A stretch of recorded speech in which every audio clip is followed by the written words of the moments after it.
Okay, next na aking i-unboxing ay ang aking lotion na binili. Ito. Actually, yan. Bukas na siya. I mean, natanggalan siya sa plastic kasi tatlo yung biniling ganito. Naghati-hati kami. So, ito nga po siya. Ang Siglo. Yan. Ito yung gamit ko. Ito yung gamit ko ngayon. Pero dalawa siya actually. Yung isa, my dream skin. Tsaka ito, kung nakikita nyo yung iba kong video na meron akong pinopost na lotion na my dream skin. Tapos, ito naman, SPF 80 na siya. Diba? Maganda rin siya. Hand and body lotion na po siya, mga kitty. Maganda siyang gamitin. Try nyo.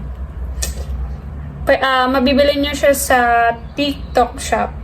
Kung naghahanap kayo ng lotion na tawag dito, nagpapaputi. Ito.